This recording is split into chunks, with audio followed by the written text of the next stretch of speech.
Hello everyone, welcome back to my channel. Myself Chandra. आज हम करेंगे क्लास 10th साइंस का chapter number 8, that is how do organisms reproduce. Means organisms कैसे प्रजनन करते हैं, अपने ही जैसे बच्चों को वो जन्म कैसे देते हैं, आपको इस चैप्टर में जानने को मिलेगा। तो आइए सबसे पहले जानते हैं व्हाई डू ऑर्गेनिजम्स रिप्रोड्यूस। भाई जो ऑर्गेनिजम्स होते हैं वो रिप्रोड्यूस क्यों करते हैं। हालांकि हमारी लाइफ को मीन्स जो लिविंग बीइंग्स हैं उनको अलाइव रहने के लिए रिप्रोडक्शन की प्रोसेस बहुत ज़रूरी नहीं होती है। जैसे कि हम रेस्पिरेशन करते हैं, न्यूट्रिशन करते हैं और सर्कुलेशन हमारी बॉडी में होता है जो हमें ज़िंदा रखने के लिए बहुत ज़रूरी है, लेकिन रिप्रोडक्शन इतना ज़रूरी नहीं होता है। फिर क्यों हम रिप्रोडक्शन करते हैं भाई? क्योंकि रिप्रोडक्शन करने में जो मोर इंडिविजुअल्स हम क्रिएट करते हैं through the process of reproduction, बहुत ज़्यादा एनर्जी इसमें स्पेंड होती है, लेकिन फिर भी ऑर्गेनिजम्स रिप्रोडक्शन की प्रोसेस करते हैं। क्यों करते हैं, यही सब आपको जानने को मिलेगा इस चैप्टर में। ओके, तो सबसे पहले मैं आपको बता दूं कि रिप्रोडक्शन क्या है। रिप्रोडक्शन एक ऐसी प्रोसेस है जिसमें कोई भी ऑर्गेनिजम्स अपने ही जैसे बच्चों को जन्म देता है। अब वो क्यों देता है? ताकि हमारी अर्थ में जो भी लाइफ है, ठीक है, वो उसकी कंटिन्यूटी बनी रहे। आप लोग खुद ही सोचिए, जिसका भी जन्म होता है उसकी मृत्यु एक दिन ज़रूर ही होती है। तो अगर अभी एट द टाइम रिप्रोडक्शन की प्रोसेस रुक जाए तो जितने भी लोग अभी हैं उनकी कभी ना कभी डेथ हो ही जाएगी। तो लाइफ में जो अर्थ में लाइफ बचेगी ही नहीं। तो लाइफ की कंटिन्यूटी बनाए रखने के लिए रिप्रोडक्शन का होना बहुत ज़रूरी है। आई होप आपको इतनी बात समझ में आई हो। अब आपका नेक्स्ट जो टॉपिक है that is do organisms create exact copy of themselves. क्या जो ऑर्गेनिजम्स होते हैं अपनी एग्जैक्ट कॉपी बनाते हैं? तो इसका आंसर आपको मिलेगा कि हमने क्लास 9th में ऑलरेडी पढ़ा हुआ है कि हमारा जो न्यूक्लियस होता है सेल के अंदर, उसके अंदर जेनेटिक मटेरियल होता है, क्रोमोसोम्स होते हैं और उनके अंदर होते हैं डीएनए, और डीएनए में ही आपकी इंफॉर्मेशन छुपी हुई होती है, क्योंकि डीएनए में होते हैं प्रोटीन, और प्रोटीन ही डिसाइड करते हैं कोई भी ऑर्गेनिजम्स कैसा बनेगा। तो देखिए, जब रिप्रोडक्शन की प्रोसेस होती है तो जो सेल्स होते हैं जर्म सेल्स क्या होते हैं? जो रिप्रोडक्शन की प्रोसेस में पार्टिसिपेट करते हैं। तो जब जर्म सेल का फॉर्मेशन होता है उस टाइम पे जो डीएनए होता है वो रेप्लिकेट करता है, मीन्स अपनी कॉपी करता है, और वो कॉपी क्या करता है, दूसरे सेल में ट्रांसफ़र हो जाती है, जिससे जो न्यू इंडिविजुअल्स बनते हैं वो एग्जैक्ट कॉपी बनते हैं। लेकिन हालांकि यहाँ पर भी कुछ वेरिएशंस आते हैं, बट वो इतना ज़्यादा वेरिएशन नहीं होता है कि ह्यूमंस का बेबी डॉग बन जाए या कैट बन जाए, ऐसा वेरिएशन नहीं होता है। वो अलग टाइप का वेरिएशन होता है, वो आपको आगे को जानने को मिलेगा। बट यहाँ पर कहने का मतलब ये है कि कोई भी लिविंग ऑर्गेनिज्म से अगर हम पर्टिकुलर किसी स्पीसीज़ की बात करें तो वो अपने ही जैसे बच्चों को जन्म देते हैं, और ये सब पॉसिबल हो पाता है डीएनए की कॉपी करने की जो प्रोसेस है उस वजह से। आई होप ये पॉइंट भी आपको समझ में आ गया होगा। तो चलिए अब आगे को बढ़ते हैं कि यहाँ पर देखो, जो मैंने आपको बात समझाई है वहीं पे ये सब चीज़ें लिखी हैं कि जो जब डीएनए कॉपी होता है तो एक डीएनए जो ऑलरेडी सेल में है उसने कॉपी करी और उसको उसने बाहर उसने वो किया, लेकिन विदाउट सेल वो सरवाइव नहीं कर सकता। इसीलिए सेल डिवीज़न होना भी बहुत ज़रूरी है। और सेल डिवीज़न दो प्रकार का होता है, एक होता है मियोसिस, एक होता है माइटोसिस। माइटोसिस में क्या होता है, ये सोमैटिक डिवीज़न होता है जिसमें एक सेल से दो सेल्स का फॉर्मेशन होता है। वेरएज आपका जो मियोसिस सेल डिवीज़न होता है ये आपका हैप्लॉइड होता है, जिसमें एक सेल से 4 डॉटर सेल्स बनती हैं और उनमें नंबर ऑफ क्रोमोसोम हाफ होते हैं। ठीक है, आई होप इतना आपको समझ में आया हो। नेक्स्ट है, जैसे कि मैंने कहा कि कुछ वेरिएशंस आ जाते हैं। एक्चुअली डीएनए अभी आपके सिलेबस में इतना नहीं है, हायर स्टडीज़ में आप उसे पढ़ोगे। एक्चुअली डीएनए में कुछ आपके न्यूक्लियोटाइड्स होते हैं, तो जब डीएनए कॉपी होता है ना, तो ये न्यूक्लियोटाइड्स के सीक्वेंस में कुछ चेंजेज आते हैं, जिसकी वजह से वेरिएशन आता है। और ये वेरिएशन बहुत इम्पॉर्टेंट होता है फॉर एवोल्यूशन के लिए, ठीक है। आपने जैसे कि सुना होगा, जैसे अगर आप ह्यूमंस का एवोल्यूशन पढ़ेंगे तो हम आज जैसे दिखते हैं वैसे करोड़ों साल पहले नहीं दिखते थे। हमारी जो फीचर्स थे बॉडी के वो कुछ और थे, लेकिन इन्हीं वेरिएशन के कारण ही आज हम ऐसे दिख रहे हैं। और ये एवोल्यूशन की प्रोसेस अभी रुकी नहीं है। आज से लाखों साल बाद हो सकता है कि हम अभी जैसे दिखाई देते हैं वैसे बाद में ना दिखाई दे, क्योंकि वेरिएशन जो होता है वो होते रहता है, ठीक है। अब आपको समझना है next topic, the importance of variation. Variation की क्या इम्पॉर्टेंस है? देखिए, population of organism filled well defined places और niche in the ecosystem using their ability to reproduce. That means कि जो भी पॉपुलेशन होती है किसी भी ऑर्गेनिजम्स की, पॉपुलेशन का मतलब समझिए कि पर्टिकुलर हम किसी स्पीसीज़ की बात करें और पर्टिकुलर किसी एरिया की बात करें, तो पर्टिकुलर किसी एरिया में एक प्रकार की स्पीसीज़ की जितनी भी संख्या होती है वो वहाँ की पॉपुलेशन कहलाती है, ठीक है। तो यहाँ पर यही है कि कोई भी पॉपुलेशन है वो जिस जगह पर रहता है वहीं पे वो अब रिप्रोड्यूस करने की उसकी एबिलिटी होती है। लेकिन धीरे धीरे जैसे कि अर्थ का जो टेम्परेचर है आपको पता है वो धीरे धीरे बढ़ रहा है, तो हमारे अंदर जो है ना, हम लोग सरवाइव करने के लिए फ़ाइट करते रहते हैं। तो क्या होता है कि जो हमारे अंदर रेसिस्टेंसी आ जाती है और वो एक्यूमुलेट हमारी बॉडी में होते रहती है, और डीएनए कॉपी होता है आपको पता है। और यही जो हमारे अंदर जो एक कैरेक्टर डेवलप हुआ है कि हम जो क्लाइमेटिक कंडीशन बाहर की चेंज हो रही है उसको हम झेल पा रहे हैं, या कोई भी ऑर्गेनिज्म उसको झेल पा रहा है, तो वो एबिलिटी उसके अंदर वो एक्यूमुलेट हो रही है और वो अपने आने वाली ऑफ स्प्रिंग पर ट्रांसफ़र कर रही है, जिससे आने वाली ऑफ स्प्रिंग भी जो बाहर का चेंजेस है उसको झेल पाए। आई होप आपको ये बात समझ में आ रही होगी कि इसी तरह से कितनी इम्पॉर्टेंट होती है वेरिएशन, ठीक है। वेरिएशन का एक्यूमुलेशन होता है और इसीलिए वेरिएशन के कारण ही एवोल्यूशन भी होता रहता है।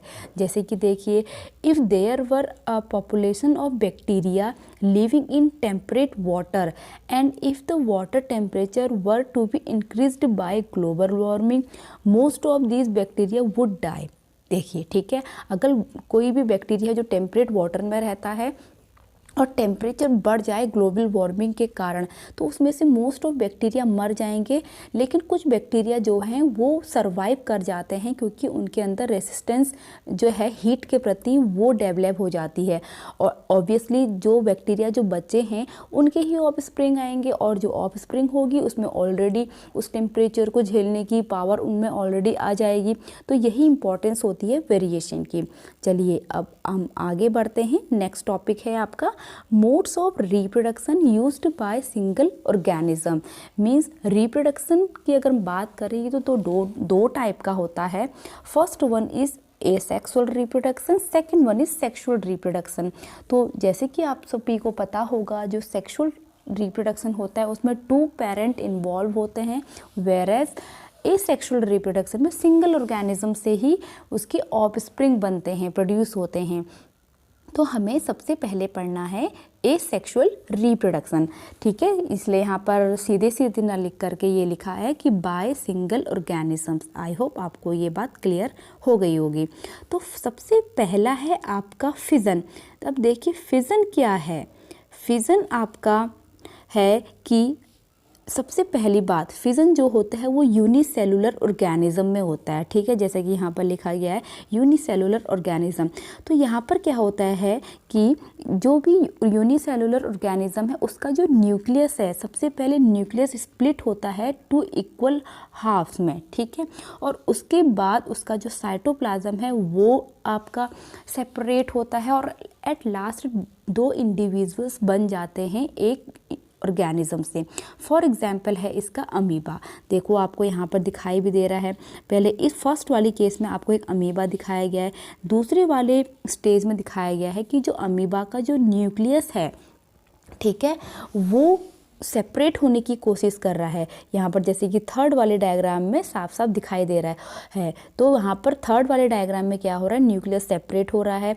और फोर्थ वाले डायग्राम में क्या दिखाई दे रहा है कि जो उसका साइटोप्लाज्म है वो भी आपका अलग हो रहा है और एट लास्ट में एक अमीबा से 2 अमीबा बन गए हैं। बट यहाँ पर ध्यान देने वाली बात यह है कि जो सेपरेशन हो रहा है, जैसे इस वाले डायग्राम में देखिए जो सेपरेशन हो रहा है, तो कोई वो डेफिनेट जगह नहीं है कि भाई हमें यहीं पे से सेपरेट होना है, ठीक है। लेकिन कुछ कुछ ऑर्गेनिजम्स में ये क्या होता है, डेफिनेट होता है। फॉर एग्जांपल आपका बाइनरी फिजन इन जो लेशमेनिया है, ठीक है। बाइनरी फिजन का मतलब क्या है, देखिए यहाँ पे आपको समझा दूँ। फिजन का मतलब क्या होता है, ओनली जब किसी भी यूनिसेलुलर ऑर्गेनिज्म का जो न्यूक्लियस है वो 2 पार्ट्स में डिवाइड हो जाता है या फिर सेवरल पार्ट्स में डिवाइड होता है, ठीक है। और उससे बहुत सारे ऑर्गेनिज्म या 2 ऑर्गेनिज्म बनते तो फिजन होता है। लेकिन इन केस अगर वो 2 पार्ट्स में डिवाइड होगा तो वो बाइनरी है। अगर वो मोर देन 2 पार्ट्स में डिवाइड होगा तब वो आपका मल्टीपल फिजन कहलाता है, ठीक है। तो यहाँ पर लेशमेनिया में क्या दिखाई दे रहा है आपको कि इसका एक जो डिवाइड होने का एक ओरिएंटेशन है वो एक डेफिनेट है, ठीक है। वो इसी प्रकार से ही वो सेपरेट होगा। अमीबा की तरह नहीं होगा कि कहीं से भी हो जा रहा है, ये ऐसे नहीं होगा कि यहाँ से सेपरेट हो जा रहा है, नहीं। उसका एक डेफिनेट ओरिएंटेशन है, वो यहाँ से ही आपका सेपरेट होना स्टार्ट होगा, ठीक है। तो इसका एग्जाम्पल क्या होगा, आपका लेशमेनिया। ओके, चलिए अब आगे बढ़ते हैं। इसके बाद आपका मल्टीपल फिजन का एग्जाम्पल दिया है आपका प्लाज्मोडियम विवेक सभी को पता होगा, जो मलेरिया कॉजिंग होता है और जो फीमेल एनाफिलीज होती है वो इसका कैरियर होती है। जब फीमेल एनाफिलिस किसी भी ह्यूमंस को बाइट करती है तो उसमें ये प्लाज्मोडियम इंजेक्ट कर देती है जो मलेरिया कॉज करता है। तो इसमें क्या होता है, उसका जो न्यूक्लियस है ना ये प्लाज्मोडियम का, इसमें बहुत सारे न्यूक्लियस पहले बन जाते हैं और बाहर से कोटिंग होती है, ठीक है।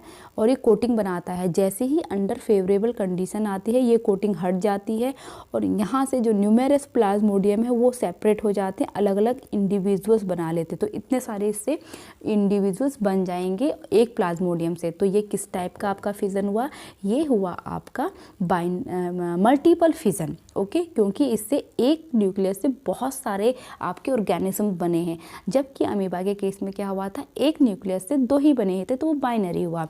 आई होप आपको इतनी बात समझ में आई हो। नेक्स्ट है आपका फ्रेगमेंटेशन समझ लेते हैं, ये बहुत ही ईजी है। फ्रेगमेंटेशन का मतलब क्या है, देखिए पहले नाम का मतलब समझिए। साइंस ना बहुत इजी टॉपिक होता है एक्चुअली, उसके नाम में ही मतलब छुपे हुए होते हैं। एक्चुअली क्या होता है फ्रेगमेंटेशन में, फ्रेगमेंट्स का मतलब होता है टुकड़े, ठीक है, पीसेस। तो क्या होता है, जैसे कि आपका ये स्पायरोगायरा है सपोज, तो इसमें क्या होगा स्पायरोगायरा में, तो इसमें बहुत सारे पहले फ्रेगमेंट्स बन जाएंगे, ठीक है। सपोज एक स्पायरोगायरा था, उसके 1 2 3 4 फ्रेगमेंट्स हमने कर दिए, तो ईच फ्रेगमेंट एक इंडिविजुअल यहाँ पर बन जाएगा। तो इस टाइप का जो आपका रिप्रोडक्शन है, देखो एक स्पायरोगायरा था, उससे भी 4 स्पायरोगायरा बन गए, तो इस टाइप का आपका रिप्रोडक्शन फ्रेगमेंटेशन कहलाता है, ठीक है। आई होप आपको ये समझ में आ गया होगा। तो यहाँ पर देखिए क्या है specialized cells are organized as tissue and tissue are organized into organ which then have a placed at definite position in the body. इसका मतलब ये है जो फ्रेगमेंटेशन है वो हर किसी में पॉसिबल नहीं होता है, क्योंकि ये यूनिसेलुलर ऑर्गेनिज्म में ही पॉसिबल है। अब मल्टी सेलुलर ऑर्गेनिज्म में क्यों पॉसिबल नहीं होता है, क्योंकि मल्टीपल सेलुलर ऑर्गेनिज्म में जो सेल्स होती है वो अरेंज्ड होती है टिश्यू में, फिर टिश्यू अरेंज्ड होते हैं आपके ऑर्गन्स में, और ऑर्गन्स फिर ऑर्गन सिस्टम और एक ऑर्गेनिज्म बनाते हैं, ये सभी को पता है। तो हर किसी टिश्यू का बहुत इंपॉर्टेंट है। अगर हमारी बॉडी से कोई ऑर्गन देखिए निकाल दिया जाएगा तो हम अलाइव नहीं रह पाएंगे, ठीक है। तो यही रीज़न है कि हम लोगों के अगर टुकड़े टुकड़े कर दिए जाएंगे, जो मल्टी या कोई भी मल्टी सेलुलर है उसके टुकड़े टुकड़े कर दिए जाएंगे, वो सर्वाइव नहीं कर सकता, ठीक है। और उसमें जो फ्रेगमेंटेशन है वो पॉसिबल नहीं है, उसके बाद नेक्स्ट है आपका रीजेनरेशन। रीजेनरेशन का मतलब क्या है, देखिए रीजेनरेशन का मतलब क्या है, दोबारा से रिक्रिएट हो जाना। फॉर एग्जाम्पल है आपका हाइड्रा एंड प्लेनेरिया। प्लेनेरिया का नीचे डायग्राम दिया गया है, देखिए बहुत ही कमाल का ये ऑर्गेनिज्म है। ये इतना ज़्यादा पावरफुल होता है ना, ये बहुत ज़्यादा पावरफुल होता है। एक्चुअली ये प्लेट टाइप का है, तो ये प्लेटीहेलमिन्थेस जो आपका क्लास है उससे ये बिलोंग करता है, क्योंकि प्लेट टाइप का होता है ये, ठीक है। तो यहाँ पर क्या करेगा, अगर इसके हमने इसके 3 पार्ट्स हमने कर दिए 1 2 3, ठीक है। तो ईच पार्ट क्या करेगा ना, उसके पास जो पार्ट नहीं है उसकी बॉडी का, उसको वो रिक्रिएट कर लेता है। देखिए जैसे कि फर्स्ट पार्ट में हेड है, नीचे का एब्डोमेन और टेल नहीं है। सेकंड वाले पार्ट में उसका एब्डोमेन आपको दिखाई दे रहा है, लेकिन हेड और टेल नहीं है। और नीचे वाले पार्ट में उसका टेल है, एब्डोमेन और हेड नहीं है। लेकिन ये क्या करेंगे ना, जैसे इसके पास हेड नहीं है तो ये अपना नीचे का पार्ट रिक्रिएट कर लेगा। बीच वाले के पास बीच वाला पार्ट था, लेकिन ऊपर नीचे नहीं था, तो उन दोनों को ही क्रिएट कर लेगा। और थर्ड वाला उसके पास नीचे का पार्ट था, ऊपर का नहीं, तो वो ऊपर के पार्ट को रिक्रिएट कर लेगा। देखो कितनी ग्रेट पावर है इसके पास रिक्रिएट करने की अपनी बॉडी को। तो इस टाइप का जो रिप्रोडक्शन है वो कहलाता है आपका रीजेनरेशन। ओके, आई होप आपको ये बात क्लियर हो गई होगी। अब नेक्स्ट है बडिंग। अब देखो बडिंग को पढ़ाने से पहले आपको मैं एक क्वेश्चन का आंसर देना चाहूँगी। कभी कभी क्वेश्चन ये आता है कि कोई ऐसा ऑर्गेनिज्म बताइए जिसमें बडिंग और रीजनरेशन दोनों होता है। तो उसका आंसर है आपका हाइड्रा, जैसे कि यहाँ पर दिया गया भी है, ठीक है। हाइड्रा में मैंने यहाँ पर येलो कलर से मार्क किया है। तो हाइड्रा में क्या होता है, देखिए हाइड्रा में सबसे पहले एक स्मॉल बड ग्रोथ करती है, और इसके ये टेंटकल्स हैं जो बहुत ही ज़्यादा जहरीले होते हैं, ठीक है। ये अपने आप को डिफेंस करता है इन टेंटकल्स की हेल्प से।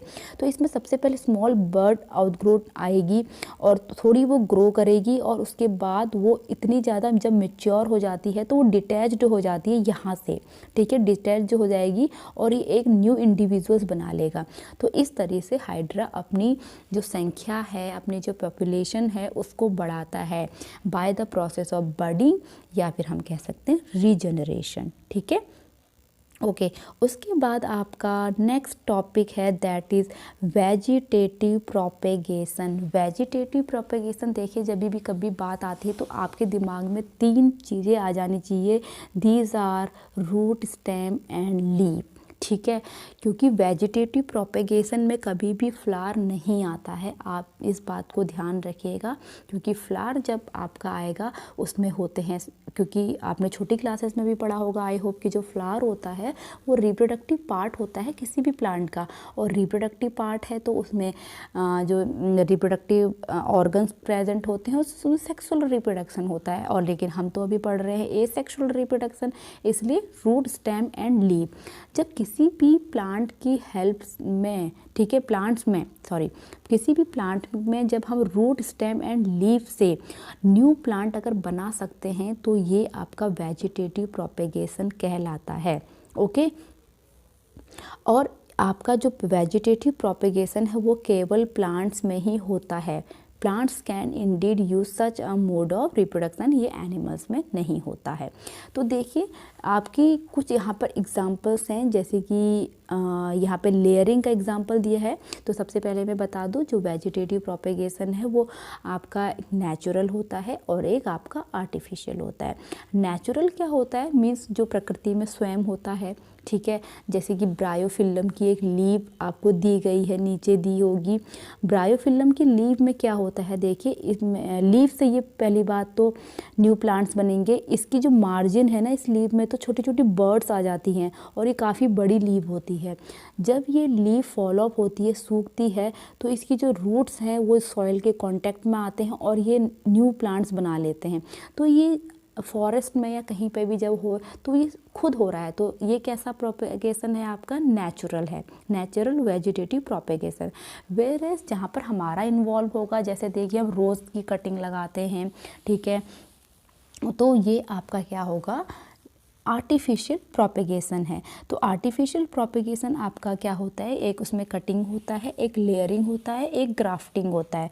तो लेयरिंग में आप कटिंग तो सभी को पता होगा, आई होप। कटिंग में क्या होगा कि हमने, जैसे मैंने रोज़ का एग्जांपल दिया, उसे कट करा। जैसे ये आपका रोज़ है, उसको हम, इसकी एक ब्रांच है, हमने यहाँ से कट किया और दूसरे प्लांट में पॉटेड किया, उसको पर्टिकुलर जो भी न्यूट्रिशन है वो दिए, तो वो नया प्लांट बना लेता है। लेकिन आपका जो लेयरिंग होता है, लेयरिंग में क्या होता है ना, जैसे कि आपका ये है आपका पेड़ नींबू का, ठीक है, नींबू का पेड़ है, ये लेमन है, तो इसमें कोई ब्रांच है, तो हमने उसकी ब्रांच को यहाँ से सॉइल के नीचे दबा दिया, तो इस सॉइल में क्या होंगी ना, कुछ इस ब्रांच में यहाँ पर कोई रूट्स डेवलप कर जाती है, तो इसको यहाँ से कट कर दिया जाता है और इतना प्लांट आपका नया बन जाता है। तो इस टाइप का जो प्रोपेगेशन है, इसको हम कहते हैं लेयरिंग, ठीक है। लेमन इसका एग्जाम्पल हो गया। उसके बाद नेक्स्ट आता है आपका ग्राफ्टिंग। ग्राफ्टिंग में क्या होता है, 2 टाइप के आपके प्लांट्स लिए जाते हैं, ठीक है। हो सकता है कि किसी का सूट वाला पार्ट बहुत अच्छा है, किसी का रूट वाला पार्ट बहुत अच्छा है, तो हम ऐसे 2 प्लांट ले लेते हैं जिसमें एक में रूट वाला पार्ट अच्छा होता है, एक में सूट वाला, तो उन्हें कट कर लिया जाता है इस टाइप में, इंक्लाइन, ठीक है। कभी भी ऐसे कट नहीं करेंगे, ऐसे कट करेंगे जो मैंने पहला कट बताया, तो इस टाइप की उसमें कट कर लेते हैं। नीचे वाला पार्ट कहलाता है स्टॉक, ठीक है, स्टॉक कहलाता है, और ऊपर वाला पार्ट कहलाता है जो हम ऐड करेंगे। यहाँ पर की बात नहीं बता रही मैं, सपोज हमने 2 प्लांट ऐसे कट कर लिए और हमको इसका ऊपर वाला पार्ट चाहिए, एक का नीचे वाला, तो जो नीचे वाला पार्ट होता है उसको हम स्टॉक कहते हैं, ऊपर वाले पार्ट को सायन कहते हैं, ठीक है। और उन दोनों को इस तरह से ऐड करके बांध देते हैं। कुछ दिनों बाद क्या होगा, वो ऐड हो जाता है, जुड़ जाता है, और इस तरह से हमारा जो डिज़ायरेबल प्लांट है हमें मिल जाता है, और इसी को हम क्या कहते हैं, आपका ग्राफ्टिंग कहते हैं, ठीक है। उसके बाद आपका नेक्स्ट है स्पोर फॉर्मेशन। उसके बाद मैं आपको टिश्यू कल्चर भी बताऊंगी। स्पोर फॉर्मेशन, ठीक है, ये जनरली किस में होता है, आपके फंगस में होता है। तो यहाँ पर एक फंगस दिखाया गया है, ब्रेड मोल्ड, ठीक है। ब्रेड मोल्ड यहाँ पर आपको दिखाया गया है, जो आपके यहाँ पर ये जो दिखाई दे रहे हैं आपको फिलामेंट टाइप के, इन्हें कहते हैं हाइफी, और ऊपर जो बल्ब लाइक स्ट्रक्चर है इन्हें हम कहते हैं स्पोरेंजियम, ठीक है, और प्लूरल में स्पोरेंजिया। तो इसमें स्पोरेंजिया में क्या होता है, स्पोर बनते हैं, ठीक है, इसे हम क्या कहेंगे, स्पोरेंजियम। स्पोरेंजियम इन्हें बोला जाता है, और इनके अंदर स्पोर बनते हैं। जो पहली बात तो स्पोर जो होते हैं ना स्पोरेंजियम के अंदर सुरक्षित रहते हैं, प्रोटेक्टेड रहते हैं, लेकिन जैसे ही फेवरेबल कंडीशन आती है, मीन्स इनकी ग्रोथ करने की जब कंडीशन आती है, तो ये बर्स्ट हो जाते हैं और स्पोर यहाँ पे इन्वायरमेंट में आ जाते हैं, और वो फिर एक नया इंडिविजुअल्स बनाते हैं और ग्रोथ करते हैं। तो इस प्रकार के मेथड को कहते हैं स्पोर फॉर्मेशन। आई होप आपको ये साथ समझ में आई हो। यहाँ पर आपका जो वेजिटेटिव प्रोपेगेशन है वो ख़त्म होता है, और आपका लास्ट टॉपिक है दैट इज़ टिश्यू कल्चर। देखिए टिश्यू कल्चर क्या है, ये एक एडवांस टेक्निक है, ठीक है, जो आर्टिफिशियल वेजिटेटिव प्रोपेगेशन में आती है। तो इसमें क्या होता है ना, जो भी हमारा डिज़ायरेबल प्लांट है जिसको हमें बहुत सारी नंबर्स में बढ़ाना है, तो उस डिज़ायरेबल प्लांट्स में से हम टिश्यू निकाल लेते हैं, ठीक है, टिप ऑफ द पार्ट में से टिश्यू को हम निकाल लेंगे और एक ग्रोथ मीडियम में उसको डाल देते हैं। और वो ग्रोथ मीडियम ऐसा होता है कि जो उसको ग्रोथ मतलब डिवाइड करने में हेल्प करता है, जिससे वो टिश्यू क्या करते हैं ना, रैपिडली ग्रोथ करते हैं, उसमें डिवीज़न होता है, और वो एक आपका एक स्ट्रक्चर बनाते हैं। और पहला जो स्ट्रक्चर जो बनता है उसे हम कहते हैं कैलस। ये इम्पॉर्टेंट है, ठीक है, एग्ज़ाम में आ सकता है। अब इसके बाद जो एक स्ट्रक्चर आपका बन चुका है कैलस, ग्रुप ऑफ सेल्स हैं ये बहुत ज़्यादा, तो उसको हम अनदर ग्रोथ मीडियम में डालते हैं, जो केवल रूट वाले पार्ट को सपोर्ट करता है। रूट वाले पार्ट को, इसका मतलब ये है कि कैलस में से सबसे पहले रूट डेवलप होंगे, तो रूट डेवलप उसमें हो जाते हैं। उसके बाद जब रूट डेवलप होगी, फिर हम उसको उस ग्रोथ मीडियम से हटा करके अनदर ग्रोथ मीडियम में डालते हैं, और वो उसमें ऐसे न्यूट्रिशन होते हैं जो सूट वाले पार्ट को प्रमोट करते हैं। तो इस तरीके से देखो, पहले वाले ग्रोथ मीडियम में रूट बन गया, दूसरे वाले ग्रोथ मीडियम में आपका सूट बन गया। उसके बाद जो आपका नेक्स्ट स्टेप आता है उसमें हम सबको अलग अलग कर लेते हैं, और 4th स्टेप में या लास्ट स्टेप में जो भी होते हैं उन्हें हम अलग अलग पॉट में पॉटेड कर देते हैं या फिर सॉइल में, जहाँ पर भी हमारी इच्छा हो वहाँ पर हम उनको लगा देते हैं। तो इस प्रकार से टिश्यू कल्चर को किया जाता है। तो ये बहुत ही अच्छी टेक्निक है जिसमें हम कम समय पर बहुत सारे प्लांट्स उसमें बना सकते हैं और हम डिज़ायरेबल प्लांट्स में ये सब कर सकते हैं। और ऑफ कोर्स हम अच्छा ही प्लांट चूज़ करेंगे तो डिज़ीज़ फ्री प्लांट होंगे। तो इस तरीके से हमें काफ़ी फ़ायदा होता है इस टेक्निक से। तो चलिए अब हम आगे बढ़ते हैं और बात करते हैं अब most important, that is sexual reproduction. Sexual reproduction बहुत इम्पॉर्टेंट है और ये काफ़ी ज़्यादा एडवांस है। मीन्स पहले एसेक्सुअल रिप्रोडक्शन आया, उसके बाद ही सेक्सुअल रिप्रोडक्शन आया। जैसे कि अभी आपको मैंने बताया, एसेक्सुअल रिप्रोडक्शन में सिंगल पेरेंट का इन्वॉल्वमेंट होता है, वेयर एज सेक्सुअल रिप्रोडक्शन में आपका 2 इंडिविजुअल्स का इन्वॉल्वमेंट होता है। जैसे कि मैंने यहाँ पर कलर्ड किया हुआ है, इन्वॉल्वमेंट ऑफ 2 इंडिविजुअल्स। उसके बाद नेक्स्ट है आपका why the sexual mode of reproduction. ये भाई क्यों आया, क्यों इसकी ज़रूरत आ पड़ी। देखिए, तो हमने अभी जब मैंने आपको बताया कि कैसे अपने ही जैसे एग्जैक्ट कॉपी करते हैं तो डीएनए उसमें रिस्पॉन्सिबल होता है। DNA copying mechanism as we have noted can not be absolutely accurate. देखो मैंने बताया था ना कि वेरिएशन आ जाते हैं, जो भी उनका सीक्वेंस होता है उसमें कुछ चेंजेस आ जाते हैं। And the resultant errors are a source of variation in population of organism. Every individuals organisms cannot be protected by variation, but in a population variation are useful for ensuring the survival of the species. That means जो हमने अभी bacteria वाला example बताया, जब भी climatic changes होते हैं तो जिन पॉपुलेशन में जिन लोगों के पास उस क्लाइमेटिक कंडीशन को झेलने की पावर होगी वो तो सर्वाइवल कर पाएंगे, लेकिन बाकी लोग की डेथ हो जाएगी। और जिनने सर्वाइवल किया है उनकी आने वाली स्प्रिंग में भी वही कैरेक्टर्स जाएंगे और वो भी सर्वाइव कर पाएंगे।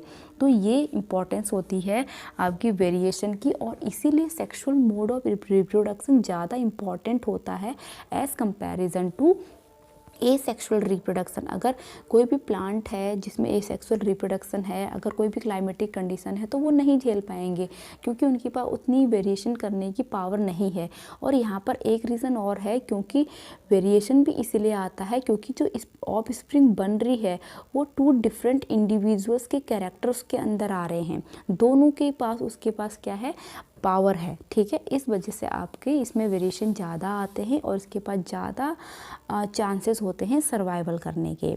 उसके बाद आपका नेक्स्ट टॉपिक है कि each new variation is made in a DNA copy that already has variation accumulate for previous generation. ठीक है, जैसे कि मैंने बताया कि जो भी वेरिएशन आता है हमारी बॉडी में, जो भी चेंजेस आते हैं वो एक्यूमुलेट होते हैं और नेक्स्ट जनरेशन में वो इनहेरिटेड होते हैं। ठीक है, उसके बाद अब आपका नेक्स्ट है कि we have seen earlier that as organism become more complex the specialization of tissue increases. जैसे कि हमने पढ़ा, पहले यूनिसेलुलर थे, फिर मल्टी सेलुलर, फिर उसके बाद सेल से टिश्यू बने, टिश्यू से ऑर्गन बने, तो स्पेशलाइजेशन होता रहा। One solution that many multi cellular organism have found for the problem mention above is the have special lineage of cell in specialized organ in which only half of number of chromosomes and half of amount of DNA as comparison to non-reproductive body cell. This is achieved by a process of cell division called meiosis. ठीक है, देखो यहाँ पर बात ये है कि जो आपके क्रोमोसोम्स नंबर होते हैं वो आपकी generation to generation double triple क्यों नहीं हो रहे हैं। जैसे कि मैंने बताया, 2 पेरेंट जैसे आपके हैं तो उनमें से ही तो रिप्रोडक्शन की प्रोसेस से ये ऑफ स्प्रिंग आ रही है। तो 46 इसके पास है, 46 इसके पास, आपको पता है ना ह्यूमंस के जो क्रोमोसोम नंबर होते हैं 46 होते हैं, तो इसमें तो उस हिसाब से 92 होने चाहिए थे, लेकिन ऐसा नहीं होता है, इसमें भी 46 ही होते हैं। ये क्वेश्चन भी आपका आ सकता है। इम्पॉर्टेंट है कि क्रोमोसोम नंबर कैसे मतलब वो फिक्स रहते हैं, वो क्यों नहीं डबल होते हैं। तो इसका रीज़न ये है कि इस मेल की या फीमेल की जो सेल्स टेक पार्ट कर रही हैं रिप्रोडक्शन की प्रोसेस में, तो उसमें मियोसिस सेल डिवीज़न होता है, जैसे कि मैंने भी स्टार्टिंग में बताया।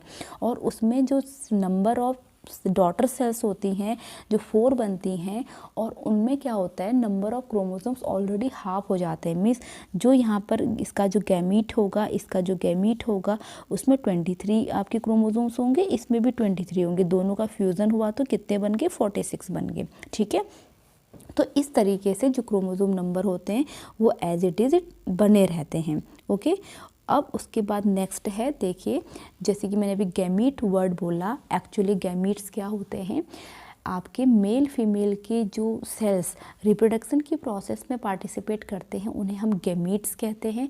अगर मैं फीमेल की बात करूं तो उसे हम मेल फीमेल गैमीट कहेंगे, या उसे हम एग कहते हैं, या ओवम कहते हैं, या ओवा कहते हैं। इसके इतने सारे नेम हैं। अगर मैं मेल गैमीट की बात करूं तो उसे हम ह्यूमंस के केस में स्पर्म्स कहते हैं। ठीक है, तो अगर मैं पर्टिकुलर ओवम और स्पर्म की बात करूं, देखिए जो ओवम होता है वो स्फेरिकल होता है। ठीक है, इस तरह से स्फेरिकल होता है। अगर स्पर्म की बात करूं तो वो आपका इस तरीके से होगा। ठीक है, इस तरह से होता है, और इस स्पर्म के पास होता है ये फ्लैजिला, जिसकी वजह से ये मूव कर सकता है। इसलिए देखिए यहाँ पे लिखा है कि motile germ cell is called a male gamete. ठीक है, क्योंकि इसके पास फ्लैजिला होता है, जबकि जो फीमेल गैमेट होता है वो स्टेराइल होता है, एक जगह पे ही रहता है, ये मूव नहीं कर सकता। अब मैं बात करूँ दोनों के कंपैरिजन की, तो यहाँ पर जो फीमेल गैमेट है मीन्स एग है वो मच लार्जर देन होता है आपका स्पर्म से। ठीक है, और स्पर्म एक बार में मिलियंस ऑफ नंबर में बनते हैं, जबकि आपका एक वन टाइम में 1 ही बनता है। ठीक है, उसके बाद चलिए अब बात हम स्टार्ट करते हैं sexual reproduction in flowering plant. तो देखिए किसी भी प्लांट्स का जो फ्लावर होता है वही उसका रिप्रोडक्टिव पार्ट होता है, क्योंकि फ्लावर के अंदर ही मेल फीमेल रिप्रोडक्टिव पार्ट होते हैं। तो देखिए सबसे पहली बात मैं आपको बता दूं कि अगर किसी भी फ्लावर में या तो मेल रिप्रोडक्टिव पार्ट प्रेजेंट होगा या फिर फीमेल रिप्रोडक्टिव पार्ट प्रेजेंट होगा, तो उसे हम कहते हैं यूनिसेक्सुअल फ्लावर। ओके, यहाँ पर जैसे कि लिखा हुआ है। और कोई ऐसा फ्लावर जिसमें मेल फीमेल दोनों प्रेजेंट होते हैं उसे हम बाइसेक्सुअल कहते हैं। यूनिसेक्सुअल के एग्जांपल पपाया है, वाटरमेलन है। ठीक है, और बाइसेक्सुअल का हिबिस्कस और मस्टर्ड है। ये भी इंपॉर्टेंट है, आपके एग्जाम्स में पूछा जा सकता है कि यूनिसेक्सुअल या बाइसेक्सुअल फ्लावर के एग्जाम्पल्स बताइए। चलिए अब फ्लावर को मैं with the help of diagram यहाँ पर समझाऊंगी। जैसे कि आपको यहाँ पे एक फ्लावर का सुंदर सा डायग्राम दिया गया है। तो फ्लावर को मेजरली 4 पार्ट में डिवाइड किया गया है, सेपल्स, पेटल्स, आपके स्टेमेन एंड पिस्टिल। ठीक है, तो देखो सेपल्स क्या होते हैं। सेपल्स से जो ग्रीन कलर की लीफ दिखाई देती है ना फ्लावर की पेटल्स के नीचे, उन्हें हम कहते हैं सेपल्स। अगर मैं सेपल्स का वर्क बताऊं, क्योंकि क्वेश्चन पूछा है एनसीईआरटी में, यहाँ पर देखिए, तो सेपल्स का वर्क होता है जब फ्लावर बर्ड की स्टेज में होता है तो ये फ्लावर को प्रोटेक्शन प्रोवाइड कराता है। ठीक है, और उसके बाद है पेटल्स। पेटल्स ब्राइट कलर के होते हैं, देखा होगा आपने। ठीक है, पंखुड़ियाँ कहते हैं जिन्हें हम। तो ये इनका काम क्या होता है, ये पॉलिनेटर्स को अट्रैक्ट करते हैं ताकि पॉलिनेशन की प्रोसेस को करा जा सके। उसके बाद नेक्स्ट है आपके फीमेल रिप्रोडक्टिव पार्ट और मेल रिप्रोडक्टिव पार्ट। जो आपको ये दिखाई दे रहा है ना, इस टाइप के स्ट्रक्चर, ये हैं आपके स्टेमेन। ठीक है, जो इसे हम कहते हैं मेल रिप्रोडक्टिव पार्ट। तो ऊपर वाला जो पार्ट है इसे हम कहते हैं एंथर।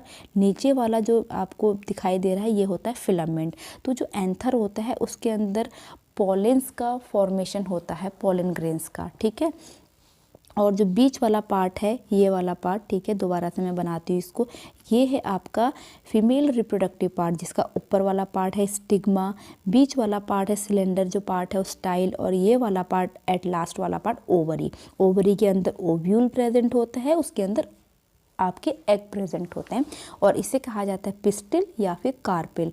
अनदर नेम है इसका carpel. So don't get confused अगर कार्पेल के नेम से आता है तो। ठीक है, चलिए आगे बढ़ते हैं।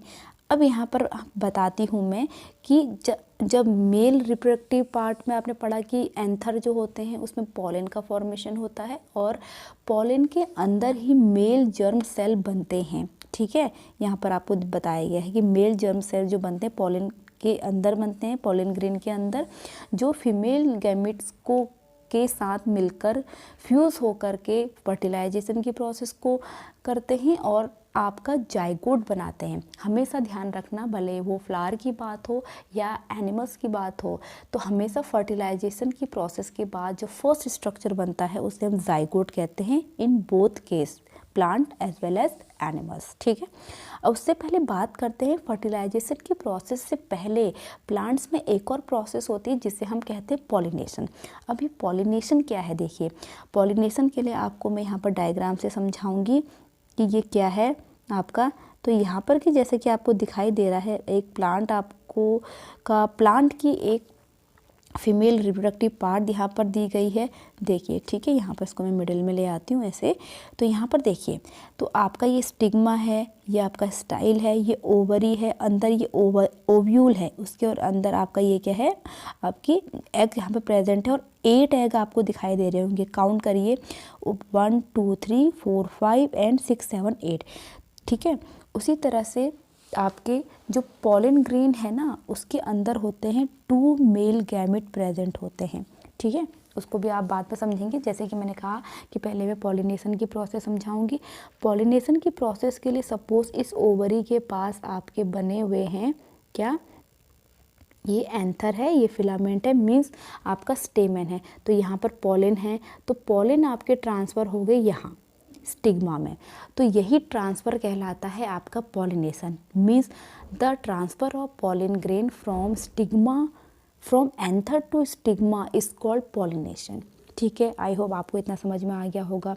अगर अब मैं बात करूँ टाइप्स ऑफ पॉलिनेशन की, तो ये 2 टाइप का होता है। एक होता है आपका एक टाइप होता है आपका ये सेल्फ पॉलिनेशन, दूसरा होता है आपका क्रॉस पॉलिनेशन। सेल्फ पॉलिनेशन क्या है, देखिए सेल्फ पॉलिनेशन में सपोज मैं बात करूँ एक ट्री की, ये एक ट्री है, इसमें बहुत सारे प्लांट है, नहीं बहुत सारे फ्लावर हैं। तो देखिए अभी बात हो सकता है कि ये जो फ्लावर है आपके वो बाइसेक्सुअल हैं। तो यहाँ पर 2 कंडीशन बनती है। हो सकता है कि इस फ्लावर का जो पॉलन है वो इसी फ्लावर के ओव्यूल्स में चले जाए, ठीक है, स्टिग्मा में चले जाए, या फिर हो सकता है वो उसी प्लांट्स के दूसरे फ्लावर में जाके ट्रांसफ़र हो जाए। तो इस टाइप का जो पॉलिनेशन है वो कहलाता है सेल्फ पॉलिनेशन। ठीक है, कंडीशन उसमें सेम प्लांट की होती है, फ्लावर आपका सेम हो भी सकता है और अलग अलग भी हो सकता है, लेकिन प्लांट आपका सेम होना चाहिए। वेयर एस आपका क्रॉस पॉलिनेशन क्या है, सपोज यहाँ पे मैंने दूसरा प्लांट बना दिया, यहाँ पे आपके फूल बना दिए, तो अगर इसका पॉलन ट्रांसफ़र होकर दूसरे प्लांट के फ्लावर में जाके उसको फ्यूज़ करेगा, तब इस टाइप का जो आपका ट्रांसफ़र ऑफ पॉलिनेशन है वो क्या कहलाता है, क्रॉस पॉलिनेशन। तो आई होप आपको ये समझ में आ गया होगा सेल्फ पॉलिनेशन और क्रॉस पॉलिनेशन। अब आगे की प्रोसेस को हम समझते हैं। अब सपोज़ आपका जो पॉलिनेशन की प्रोसेस है वो हो गई है। अब देखो इसके लिए भी एजेंट होते हैं जिनकी हेल्प से पॉलिनेशन होता है। वो विंड की हेल्प से भी हो सकता है, इंसेक्ट की हेल्प से भी हो सकता है, वाटर की हेल्प से हो सकता है। तो ये सारे जो टाइप मतलब जिसकी हेल्प से पॉलिनेशन होता है उन्हें हम पॉलिनेशन एजेंट कहते हैं। ठीक है, तो चलिए अब आगे बढ़ते हैं। अब पॉलिनेशन में जो पॉलन ग्रेन है वो आपके आ गए हैं स्टिग्मा तक। ठीक है, तो स्टिग्मा में जब पॉलन ग्रेन आ जाते हैं तो वो एक ट्यूब का फॉर्मेशन करते हैं। ठीक है, अब जो ट्यूब सबसे पहले पहुंच जाती है इस ओव्यूल तक, उसके अंदर आते हैं 2 जर्म सेल। ठीक है, 2 मेल जर्म सेल आते हैं। तो सबसे पहले मैं आपको ये ओव्यूल समझा देती हूँ। तो ओव्यूल्स में जो ऊपर वाले होते हैं इनको हम कहते हैं एंटीपोडल सेल। ठीक है, बीच वालों को कहते हैं पोलर न्यूक्लियाई, और नीचे वाले में जो आपको एक मिडिल वाला जो दिखाई दे रहा है वो एग होता है, और सामने वाले सिनर्जिड्स होते हैं। तो देखिए जब आपकी पॉलन ट्यूब पहुंच जाती है ओव्यूल्स तक, तो जो पहला मेल गैमेट जो आता है वो फ्यूज़ करता है इस एग को। ठीक है, नीचे वाला पार्ट जो दिखाई दे रहा है एग को फ्यूज़ करता है और बनाता है जाइगोट। क्लियर। और जो दूसरा वाला पीछे से मेल गैमेट आता है वो आता है और मिडिल वाले पोलर न्यूक्लियाई को वो फ्यूज़ करता है, तो उससे बनता है एंडोस्पर्म। ठीक है, एंडोस्पर्म के बारे में भी आपसे पूछा जा सकता है। और इस टाइप का जो फर्टिलाइजेशन है वो डबल फर्टिलाइजेशन कहलाता है, क्योंकि देखिए पहला गैमेट आया उसने एग को फ्यूज़ करके जाइगोट बनाया, दूसरा आया उसने पोलर न्यूक्लियाई को फ्यूज़ करके आपका एंडोस्पर्म बनाया। एंडोस्पर्म में देखो 3 स्ट्रक्चर होता है, क्योंकि एक मेल गैमेट का न्यूक्लियस है, 2 यहाँ प्रेजेंट है, तो 3 आपके हो गए। तो एंडोस्पर्म बनता है, तो 2 बार यहाँ पर फर्टिलाइजेशन हो रहा है, इसीलिए this is called double fertilization. अब एंडोस्पर्म का काम क्या है भाई, जो जाइगोट है उसमें रैपिडली डिवीज़न होगा और वो सीड बनाएगा। पहले एम्ब्रियो बनेगा, फिर सीड बनेगा। तो जब इसका डेवलपमेंट हो रहा होता है तो एंडोस्पर्म उसको न्यूट्रिशन प्रोवाइड कराता है। ठीक है, तो आई होप आपको इतनी बात समझ में आ गई होगी। और at the end of this process, ठीक है, जब आपकी सब प्रोसेस हो गई, डेवलपमेंट हुआ, तो आपका जो जाइगोट है वो अल्टीमेटली बनाता है सीड, और जो आपका जो ओवरी है वो बनाती है फ्रूट। ये बात आप लोग अच्छे से ध्यान रखिएगा। और बाकी की जो चीज़ें होती हैं वो फॉलो अप हो जाती है, और कभी कभी उसमें हमें देखने को भी मिलती हैं। उसके बाद नेक्स्ट प्रोसेस है आपका, देखिए जर्मिनेशन के बारे में दिया गया है ये, कि जर्मिनेशन क्या है। देखिए सीड जर्मिनेशन मीन्स जब हम सीड को सो करते हैं इन प्रॉपर कंडीशन में, इन्वायरमेंटल कंडीशन में, जब उसको प्रॉपर अमाउंट में सनलाइट मिलती है, ह्यूमिडिटी मिलती है, न्यूट्रिशन मिलते हैं, तो वहाँ पर सीड में से बेबी प्लांट बाहर आता है और न्यू प्लांट का फॉर्मेशन होता है। उसी को ही हम जर्मिनेशन कहते हैं। तो जैसे कि आपको देखिए यहाँ पर एक सीड में दिखाई दे रहा है कि जो सीड होते हैं उसके अंदर ऑलरेडी एक बेबी प्लांट प्रेजेंट होता है। तो जो नीचे वाला पार्ट होता है उसे हम रेडिकल कहते हैं, ऊपर वाले पार्ट को प्लूमूल कहते हैं। ये प्लूमूल बाद में डेवलप होकर सूट बनाता है जब हम इसको सो करते हैं, और रूट जो रेडिकल है वो रूट बनाता है डेवलप होके। ठीक है, तो आई होप आपको जर्मिनेशन ऑफ सीड भी समझ में आ गया होगा। तो चलिए अब आपका नेक्स्ट टॉपिक है reproduction in human beings. Reproduction in human beings, तो देखिए जो पहला आपका ये पेज है पूरा का पूरा इसमें दिया है सेकेंडरी डेवलपमेंट के बारे में। मींस इसमें ये लिखा है कि जब गर्ल्स में सेकेंडरी डेवलपमेंट होता है, दैट मींस जब वो अपनी प्यूबर्टी के एज में पहुंचते हैं। अब देखो प्यूबर्टी क्या है, सबसे पहली बात, प्यूबर्टी का मतलब होता है जब कोई भी ह्यूमंस, ठीक है, गर्ल्स या बॉयज़ की बात है, जब वो रिप्रोडक्शन करने के लायक हो जाते हैं तो उसे हम क्या कहते हैं, प्यूबर्टी कहते हैं। ओके, अब ये एज जो होती है वो गर्ल्स और बॉयज़ में वेरी करती है। गर्ल्स में ये 12 to 15 होती है, वेरेज बॉयज़ में भी ऐसे ही 14 से 15 ऐसे कुछ होती है। ठीक है, तो यहाँ पर यही दिखाया गया है कि जब सेकेंडरी डेवलपमेंट होता है तो बॉयज़ में टेस्टोस्टेरोन हार्मोन का सिक्रेशन स्टार्ट हो जाता है, स्पर्म बनना स्टार्ट हो जाता है, और उनकी बियर्ड जो है वो उगनी स्टार्ट हो जाती है, उनकी वॉइस भारी हो जाती है। इस टाइप के डेवलपमेंट देखने को मिलते हैं। उसी तरह से गर्ल्स में क्या देखने को मिलता है कि उनमें एग बनना स्टार्ट हो जाता है, उनमें मेंस्ट्रुअल साइकिल स्टार्ट हो जाते हैं, उनकी जो वॉइस है और ज़्यादा मेलोडियस हो जाती है, और उनमें ब्रेस्ट का डेवलपमेंट होना स्टार्ट हो जाता है। तो इस तरह के डेवलपमेंट होना स्टार्ट हो जाते हैं। ठीक है, तो यही सब बातें लिखी गई हैं इसमें। तो सबसे पहले आपको समझना है मेल रिप्रोडक्टिव सिस्टम। ठीक है, मेल रिप्रोडक्टिव सिस्टम यहाँ पे डायग्राम दिया गया है, तो इस डायग्राम की हेल्प से ही हम पूरी इस सेंटेंस को समझ लेंगे जो पैराग्राफ दिया गया है। तो देखिए सबसे पहली बात, यहाँ पर जो आपका ये वाला पार्ट है, ठीक है, ये आपका कहलाता है स्क्रोटम। ठीक है, जो स्क्रोटम के अंदर होते हैं टेस्टिस पेयर में होते हैं, मीन्स 2 टेस्टिस होती हैं, और इन्हीं के अंदर आपके स्पर्म का फॉर्मेशन होता है। इनके अंदर क्या होगा, स्पर्म का फॉर्मेशन।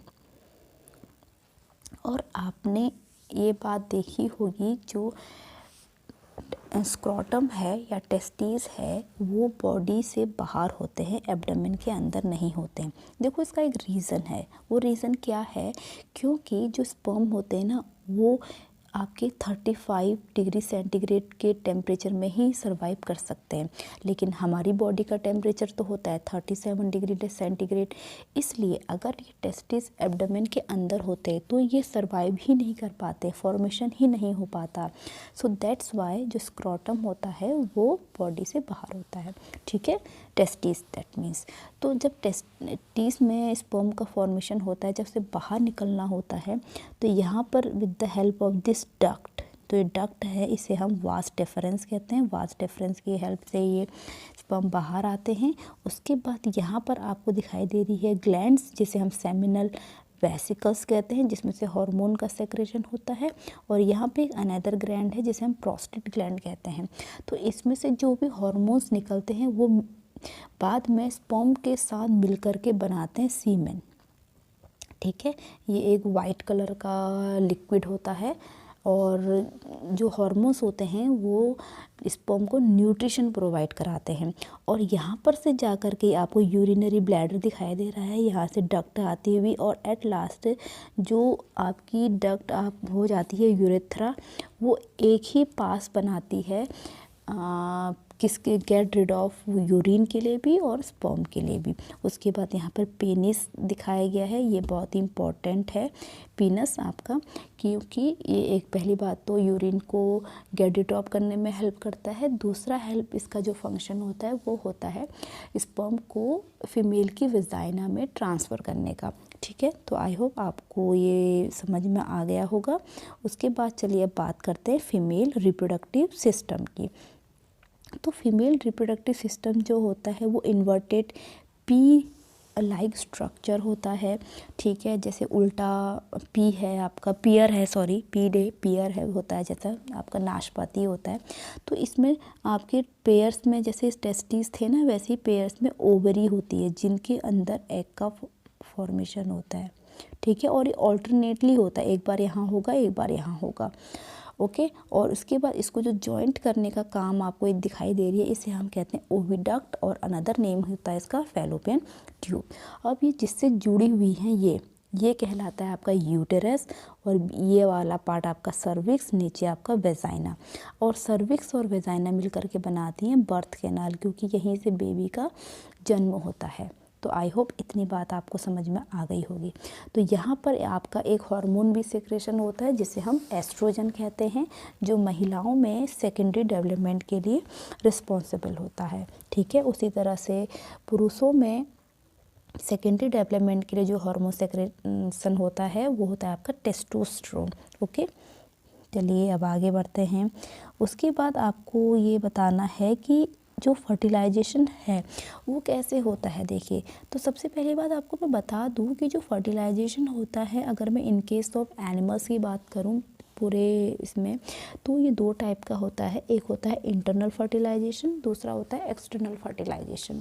देखिए, फर्टिलाइजेशन की प्रोसेस आपको ऑलरेडी पता है, फ्यूज़न ऑफ मेल और फीमेल गैमेट, ठीक है, इस कॉल्ड फर्टिलाइजेशन, और जाइगोट बनता है। तो यहाँ पर अगर फर्टिलाइजेशन की process inside the female body होती है तो उसे हम इंटरनल फर्टिलाइजेशन कहते हैं। जैसे ह्यूमन्स हैं आपके, कैट है, डॉग है। लेकिन अगर आप बॉडी से बाहर, ठीक है, फीमेल बॉडी से बाहर फर्टिलाइजेशन की प्रोसेस होती है तो उसे हम एक्सटर्नल फर्टिलाइजेशन कहते हैं। जैसे आपके एम्फीबियंस होते हैं या फिर फ़िश होती है, आपने देखा होगा फ़िश एक ही बार में थाउजेंड्स या करोड़ों अंडे दे देती हैं, और जो मेल फ़िश होते हैं वो भी अपने स्पर्म रिलीज़ कर देते हैं। फिर उसके बाद पानी में ही जो मेल और फीमेल एग और स्पर्म होते हैं वो एक्सीडेंटली आपस में टकराते हैं और फ्यूज़न होता है और फर्टिलाइजेशन होता है। ठीक है, आई होप आपको समझ में आया हो। अब बात करते हैं मेल ह्यूमंस की। तो यहाँ पर मैं आपको with the help of diagram भी समझाऊंगी ताकि आपको अच्छे से समझ में आ जाए। तो देखिए, सबसे पहले बात, with the help of पीनस sperm यहाँ पर रिलीज़ कर दिए जाते हैं। और मैं तो ये आपको ऑलरेडी बता चुकी हूँ, जो स्पर्म होते हैं वो मोटाइल होते हैं। तो स्पर्म मोटाइल मूव करते हुए आपके थोड़े इधर चले जाते हैं, थोड़े इधर चले जाते हैं। अब सपोज़ जो ओवरी है वो, इस ओवरी ने एग रिलीज़ किया है, लेकिन कभी भी फर्टिलाइजेशन यहाँ नहीं होता है। जैसे ही ओवरी एग रिलीज़ करती है तो उसे फैलोपियन ट्यूब्स रिसीव कर लेता है और एग यहाँ आ जाता है। ठीक है, अब यहाँ पर वो वेट करता है इसका स्पर्म का। तो जैसे ही यहाँ पर रिलीज़ किया वो मूव करते हुए यहाँ पहुँच जाते हैं और इसे हम इसे इस एग को जो एक स्पर्म है वो फर्टिलाइज कर देता है। इसीलिए ओविडक्ट या फिर फैलोपियन ट्यूब को ही हम साइट ऑफ फर्टिलाइजेशन के नाम से भी जानते हैं। तो इस तरीके से फर्टिलाइजेशन होता है। अब देखिए, जब फर्टिलाइजेशन की प्रोसेस हो गई उसके बाद क्या हुआ, तो ऑब्वियसली जाइगोट बना। तब जाइगोट जब बनता है तो धीरे धीरे उसमें रैपिडली डिवीज़न होना स्टार्ट हो जाता है। मीन्स 2 से 4, 4 से 8, 8 से 16 सेल्स बननी स्टार्ट हो जाती है। एंड प्लस वो यहाँ आपकी यूट्रस को मूव करना भी स्टार्ट कर देता है। और उसके बाद जो आपको ये रेड कलर की लाइनिंग दिखाई दे रही है, ये लाइनिंग भी ना हर मंथ बनती है यूट्रस पे, ठीक है। जब यहाँ पर एग रिलीज़ होता है, ये उसी तरह से ओवरी भी अपने आप को कि बेबी बनेगा तो उसके लिए प्रिपेयर करती है अपने आप को, जिसकी वजह से ये रेड कलर की लेयर बनाती है, जिसे हम एंडोमेट्रियम की लेयर कहते हैं, एंडोमेट्रियम की लेयर कहते हैं। तो जैसे ही यहाँ पर देखो, जो मैंने बताया, ये जाइगोट में डिवीज़न होना स्टार्ट होता है, प्लस वो यूट्रस की ओर मूव करना स्टार्ट कर देता है। और जब ये यूट्रस में पहुँच जाता है तो इस एंडोमेट्रियम की लाइनिंग में वो क्या हो जाता है, एम्बेडेड हो जाता है, ठीक है। यानी कि वहाँ पर वो अटैच हो जाता है, और जिसकी हेल्प से अटैच्ड होता है उसे हम कहते हैं प्लेसेंटा। बहुत इम्पॉर्टेंट, उसे हम कहेंगे प्लेसेंटा। और इसी प्लेसेंटा की हेल्प से ही जो मदर से जो न्यूट्रिशन है वो बेबी के अंदर जाता है और बेबी का डेवलपमेंट होता है। आई होप इतनी पॉइंट आपको क्लियर हो गए होंगे। बात करते हैं इन केस अगर जैसे कि मैंने कहा, ओवरी में एग का फॉर्मेशन हुआ और वो रिलीज़ हुआ आपका, ठीक है, यहाँ पर फैलोपियन ट्यूब में आया, फिर क्या हुआ, फिर क्या होगा, देखिए इसको थोड़ा सा इधर कर लेती हूँ। फिर क्या होगा, अब यहाँ पर एग जो है वो वेट कर रहा है, लेकिन फर्टिलाइजेशन की प्रोसेस नहीं हुई, कोई भी स्पर्म यहाँ पर रिलीज़ नहीं किए गए। तब उस केस में क्या होता है ना, एक्चुअली जो गर्ल्स में है वो 28 डेज़ को हम लेके चलते हैं। तो 14th डे में क्या होता है, यहाँ पर एग रिलीज़ होता है और वो वेट करता है स्पर्म का। तो वो 25 to 26 डे तक वेट करेगा। और इन केस जब फर्टिलाइजेशन नहीं हुआ तो वो एग ना डिस्ट्रॉय हो जाता है, और एग के डिस्ट्रॉय होने के साथ जो मैंने कहा, जो ये लेयर बन रही है हर मंथ, वो भी डिस्ट्रॉय होना स्टार्ट होती है, और वो एज अ लिक्विड वो वेजाइना से बाहर आने स्टार्ट हो जाती है, जो 4 से 5 दिन तक आपकी ये प्रोसेस होता है, ठीक है। इसी को हम कहते हैं मेंस्ट्रुअल साइकिल, जो बहुत इम्पॉर्टेंट है, ठीक है। इसीलिए गर्ल्स में पीरियड होने जब स्टार्ट हो जाते हैं तो ये इंडिकेशन होता है कि गर्ल्स में एग का फॉर्मेशन होना स्टार्ट हो गया है, और जो ओवरी है वो अपने आप को प्रिपेयर करना स्टार्ट कर दे रही है, ओके। जब फर्स्ट टाइम पीरियड्स होते हैं, मेंस्ट्रुअल साइकिल होता है, उसे हम कहते हैं मेनार्की, और जब लास्ट टाइम होता है उसे हम कहते हैं मीनोपॉज। अब मेनार्की आपका जो होता है वो गर्ल्स टू गर्ल्स ये भी वेरी करेगा, जैसे कि मैंने कहा प्यूबर्टी की टाइम पे 12 to 14 ईयर या 15 ईयर होती है। उसी तरीके से जो आपकी मीनोपॉज है वो भी आपके 45 to 50 ईयर होती है, ठीक है। तो आई होप आपको इतना समझ में आ गया होगा। तो इन दिस चैप्टर आपका इतना ही है। उसके बाद रिप्रोडक्टिव हेल्थ है, दैट मीन्स रिप्रोडक्टिव हेल्थ का हम कैसे ध्यान रखेंगे। जैसे कि आपको मैंने बताया कि जो गर्ल्स में प्यूबर्टी एज होती है, रिप्रोडक्शन की एज जो होती है वो 12 से स्टार्ट हो जाती है, लेकिन ओवरी तो प्रिपेयर हो रही है, लेकिन फिज़िकल हेल्थ वहाँ पर नहीं हो पाती, इसलिए वो राइट टाइम नहीं होता है टू कंसीव अ बेबी। इसलिए जो हमारे लॉ बनाए गए हैं कि जो लड़की की उम्र होनी चाहिए शादी की वो 18 ईयर, और लड़के की उम्र 21 साल जो है, हालांकि ये बढ़ गई है, तो वो किसी चीज़ को ध्यान है, जो हेल्थ होती है गर्ल्स की या लड़के की, उसको ध्यान में रख कर ही ये एज डिसाइड की गई है, ठीक है। तो इसी सब चीज़ में आपको पढ़ना है। और प्लस इसमें एसटीडी के बारे में बताया गया। एसटीडी मीन्स होता है आपका सेक्सुअली ट्रांसमिटेड डिसीज़, जो सेक्सुअल कॉन्टैक्ट्स करने से आपकी डिजीज़ होती हैं। लाइक आपका एचआईवी बहुत ही कॉमन डिजीज़ है एचआईवी आपकी, ठीक है। एचआईवी मीन्स जिससे जो एड्स कॉज करता है, और उसी तरह से गोनेरिया है, सिफिलिस है, ये आपको बीमारियाँ लर्न करनी है, इम्पॉर्टेंट है, एग्ज़ाम में आ सकता है कि एसटीडी जो डिजीज़ होती हैं उनके एग्जांपल्स दीजिए, ठीक है। उसके बाद जो ये बीमारियाँ होती हैं वो आपके विदाउट कवरिंग पीनस से हो सकती हैं, सेक्सुअल एक्ट करने से विदाउट प्रोटेक्शन।